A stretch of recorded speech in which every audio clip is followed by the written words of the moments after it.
افترا ہے، بہتان ہے، اور اس کے سوا کچھ نہیں۔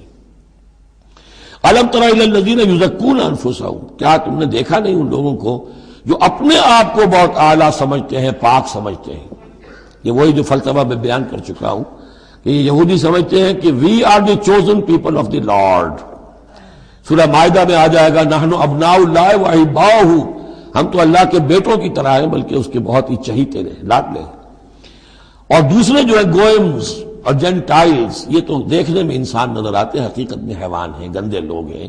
ان کو تو جس طرح کھاؤ، لوٹو، گسوٹو، ان کو جس طریقے سے دھوکہ دو، ان کو بائی ہوک بائی کروک جو بھی ان سے استحصال ہو، جس طرح بھی کر سکو کرو۔ ان کے بارے میں تو لیس علینا فی الامیین سبیل، ان کے بارے میں ہم پر کوئی گرفت ہے ہی نہیں، ہم سے کوئی محاسبہ ہوگا ہی نہیں۔ جیسے ہرن ہے، پھر رہا ہے، آپ نے شکار کیا، کھا لیا، کون پوچھے گا آپ سے؟ اسی طرح یہ انسان نما حیوان ہے، جو چاہو کرو ان کے ساتھ۔ بل اللہ یزکی من یشاء، یہ تو اللہ تعالیٰ ہی پاک کرتا ہے جس کو چاہتا ہے۔ ولا یظلمون فتیلا، یہ تمہارے کہنے سے تم پاک نہیں ہو جاؤ گے، اونچے نہیں ہو جاؤ گے، اعلیٰ عرفہ نہیں ہو جاؤ گے۔ ہاں کہ ظلم نہیں کیا جائے گا ان پر کچھ بھی، فتیل کے برابر بھی۔ دھاگا، فتیل اصل میں کہتے ہیں کہ جو آپ نے دیکھا ہوگا آج کل تو کھجوریں کھاتے ہیں تو کھجور کی گٹھلی کے ساتھ ایک چھوٹا سا دھاگا لگا ہوتا ہے کہ جس سے بقیہ کھجور کے ساتھ اس کا تعلق ہوتا ہے، وہ گٹھلی کی ناف کے ساتھ سمجھ لیجئے، وہ فتیل ہے۔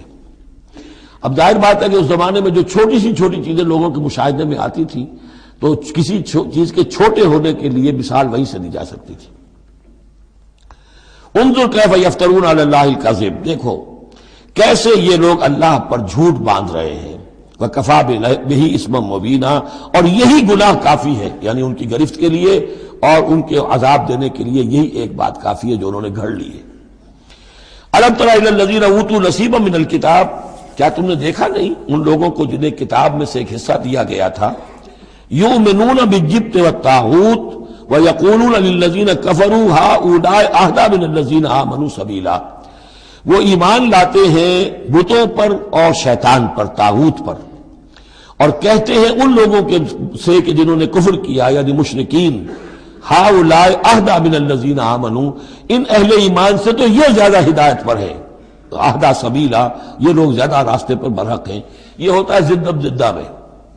اب ظاہر بات ہے، انہیں معلوم تھا کہ محمد اور ان کے ساتھی صلی اللہ علیہ وسلم ورضی اللہ عنہم وہ کن کن چیزوں میں ان سے مشابہ تھے۔ توحید ہے، ایمان بالآخرہ ہے، موسیٰ کے ماننے والے ہیں، تورات کے ماننے والے، لیکن جب زدم زدہ آتی ہے تو کہتے ہیں یہ مشرک بھی بہتر ہے ان مسلمانوں سے، تو ان کا دین بہتر ہے، یہ تو گویا کہ بالکل ہی کسی حیثیت ان کی ہے ہی نہیں۔ اور اس میں ظاہر بات ہے کچھ کہہ بیٹھتے ہوں گے، ہاں جی آخر آپ کے بتوں میں بھی کچھ نہ کچھ تو ہے نا، لیکن یہ کہ یہ مسلمانوں کے پاس تو کچھ بھی نہیں، یہ تو سرے سے خالی۔ یؤمنون بالجبت والطاغوت ویقولون للذین کفروا ہؤلاء اہدی من الذین آمنوا سبیلا اولئک الذین لعنهم اللہ، یہ وہ لوگ ہیں جن پر اللہ نے لعنت فرما دی ہے۔ ومن یلعن اللہ فلن تجد له نصیرا، اور جس کو اللہ ہی نے لعنت کر دی ہو اب تم اس کے لیے کوئی مددگار نہیں پاؤ گے۔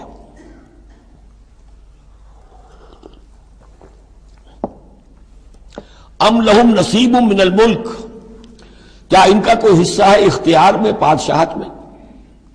یعنی جو تقسیم کر لی ہے کہ یہ سب کچھ ہمارے لیے ہے، باقی انسان جو ہیں وہ گوئمز ہیں، جینٹائلز ہیں، یہ کس اختیار سے کیا؟ ان کے پاس اختیار ہے یہ انسانوں میں یہ تقسیم اور تفریق۔ ام لہم نصیب من الملک، بادشاہی جو ہے، مالک الملک اللہ ہے، کیا انہوں نے کوئی اختیار ان کو اس سے ملا ہوا ہے ان کے پاس؟ فَإِذَا لَا يُؤْتُونَ النَّاسَ نَقِيرًا، اگر ایسا کہیں ہوتا تو یہ کسی ایک انسان کو تل کے برابر بھی کوئی شے دینے کو تیار نہ ہوتے اگر ان کا اختیار ہوتا۔ ام یحسدون الناس علی ما آتاہم اللہ من فضلہ، کیا یہ حسد کر رہے ہیں لوگوں سے اس پر کہ جو اللہ تعالیٰ نے انہیں اپنے فضل میں سے عطا کر دیا ہے؟ قرآن عطا کر دیا امیین میں، آخری نبی بھیج دیا امیین میں جنہیں حقیر سمجھتے تھے، اب اس پر حسد ہے، اس کی آگ میں جل رہے ہیں۔ ام یحسدون الناس علی ما آتاہم اللہ من فضلہ فقد آتینا آل ابراہیم الکتاب والحکمت وآتیناہم ملکا عظیما، تو ہم نے آل ابراہیم کی نسل کو عطا فرمائی کتاب بھی، حکمت بھی، اور انہیں بہت بڑی حکومتیں بھی دی۔ یعنی تمہیں بھی اگر ملی تھی تو ابراہیم کی نسل ہونے کے ناطے سے ملی تھی، کتاب ملی، تورات ملی، انجیل ملی، تو یہ جو دوسری نسل ہے یہ بھی تو اسی ابراہیم کی نسل ہے۔ وَآتَيْنَا عَلَىٰ إِبْرَاهِيمَ الْكِتَابَ وَالْحِكْمَةَ، ہاں بنی اسرائیل کو کتاب علیحدہ ملی، حکمت علیحدہ ملی، تورات علیحدہ تھی، انجیل علیحدہ تھی، اور یہاں کتاب اور حکمت ایک ہی جگہ پر قرآن میں اللہ نے جمع کر دی ہے، بتمام و کمال اور ایک ہی جگہ پر جمع۔ وَآتَيْنَاهُ مُلْكًا عَظِيمًا، تو جیسے ان کو ملک عظیم دیا تھا اب ہم ان مسلمانوں کو اس سے بڑا ملک دیں گے۔ یہ سورہ نور میں مضمون آئے گا، لَيَسْتَخْلِفَنَّهُمْ فِي الْأَرْضِ كَمَا اسْتَخْلَفَ الَّذِينَ مِن قَبْلِهِمْ، ہم لازماً ان اہل ایمان کو دنیا میں وہ حکومت اور خلافت عطا کریں گے جیسے پہلوں کو عطا کی تھی۔ فَمِنْهُمْ مَنْ آمَنَ بِهِ وَمِنْهُمْ مَنْ صَدَّ عَنْهُ، تو ان میں سے کوئی وہ بھی ہیں جو ایمان لے آئے ہیں یا لے آئیں گے، جن کے دلوں میں کچھ رمق ہے، اور ان میں وہ بھی ہیں جو رک گئے ہیں، کھڑے رہ گئے ہیں، ہٹ گئے ہیں۔ وَكَفَىٰ بِجَهَنَّمَ سَعِيرًا، اور ایسے لوگوں کے لیے ان کو پھونکنے کے لیے بھڑکتی ہوئی آگ کافی ہے۔ ان الذین کفروا بآیاتنا سوف نصلیہم نارا، یقیناً وہ لوگ جو ہماری آیات کا کفر کریں گے ایک وقت آئے گا کہ ہم نصلیہم نارا، انہیں آگ میں جھونک دیں گے۔ کلما نضجت جلودہم بدلناہم جلودا غیرہا، جب بھی اور جیسے بھی ان کی کھالیں جلدیں جھلس جائیں گی، جل جائیں گی، ہم انہیں نئی کھالیں دے دیں گے، نئی جلدیں دے دیں گے، لِيَذُوقُوا الْعَذَابَ، تاکہ وہ عذاب کا مزہ چکھتے رہیں۔ اب یہ بھی ایک بہت بڑی میڈیکل حقیقت ہے کہ جو اصل حس ہے پین کی وہ کھال ہی میں ہے، اندر جو ہے چاہے وہ ہمارے مسلز ہیں وہ ان کے اندر جلن کی ہوگی لیکن احساس نہیں ہوگا اس کا۔ اصل جو ہے احساس جلن کا، چٹکی ہے، کوئی اور تکلیف ہے، کانٹا چبھا ہے، اور یہ ساری چیزیں جو بھی ہیں اس کا سارا احساس جو ہے سینسیٹیو جو ہے وہ سکن ہے۔ تو سکن چونکہ ان کے لیے تکلیف کا موجب ہو رہی ہے، سکن جل گئی، اب انہیں نئی سکن دی جائے گی۔ بدلناہم جلودا غیرہا، اس کے سوا اور کھال دے دی جائے گی تاکہ وہ سوزش مسلسل رہے، وہ جلن کا احساس برقرار رہے، اس میں کمی نہ ہو۔ لیذوقوا العذاب، تاکہ وہ عذاب کا مزہ چکھتے رہیں۔ ان اللہ کان عزیزا حکیما، یقیناً اللہ تعالیٰ زبردست ہے، کمال حکمت والا۔ والذین آمنوا وعملوا الصالحات، وہی سائملٹینیس کنٹراسٹ، جب جہنمیوں کا تذکرہ ہوا ہے تو اہل جنت کا تذکرہ بھی ہے، اور وہ لوگ جو ایمان لائے اور جنہوں نے نیک عمل کیے، سندخلہم جنات تجری من تحتہا الانہار، ان قریب انہیں ہم داخل کریں گے ان باغات میں جن کے دامن میں ندیاں بہتی ہوں گی، خالدین فیہا ابدا، اور وہ رہیں گے ان میں ہمیشہ ہمیش، لہم فیہا ازواج مطہرۃ، ان کے لیے اس میں ہوں گی بہت پاک باز بیویاں، وندخلہم، اور ہم انہیں داخل کریں گے ظلا ذلیلا، ایسی ٹھنڈی چھاؤں، گہری چھاؤں کے اندر ہم انہیں داخل کریں گے۔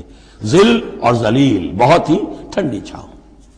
یہاں اب وہ ختم ہوا حصہ کہ جو اہل کتاب کی طرف روح سخن اور خطاب تھا، اب پھر مسلمانوں سے۔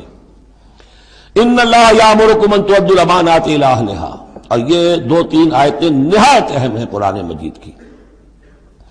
سارا اسلام کا سیاسی، قانونی، دستوری نظام اس میں ہے۔ ان اللہ یامرکم ان تؤدوا الامانات الی اہلھا، پہلی بات تو یہ اللہ تمہیں حکم دیتا ہے کہ امانات سپرد کرو اس کے اہل لوگوں کو۔ فَإِذَا حَكَمْتُمْ بَيْنَ النَّاسِ أَن تَحْكُمُوا بِالْعَدْلِ، اور جب لوگوں کے درمیان فیصلہ کرو تو عدل سے فیصلہ کرو۔ پہلی بات یہ ہے کہ جو بھی آپ سیاسی نظام بناتے ہیں، انتظام کرتے ہیں، اس میں منصب ہوتے ہیں، منصبوں کی پھر ذمہ داریاں ہوتی ہیں تو اختیارات بھی ہوتی ہیں، اس کو دیکھ کر دینا چاہیے کہ کون اہل ہے۔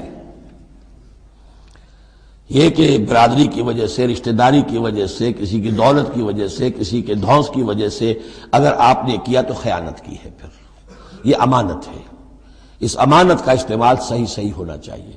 عام معنی میں بھی امانت، جو بھی امانت کسی نے رکھوائی ہے اسے واپس لوٹانی ہے، لیکن یہاں یہ وہ معاشرتی زندگی اور جو بھی ایک اجتماعی زندگی کے جو اہم اصولوں کی حیثیت سے بات آ رہی ہے کہ ان تؤدوا الامانات الی اہلھا، جو بھی اہل ہیں اس کی استطاعت اور اہلیت رکھنے والے۔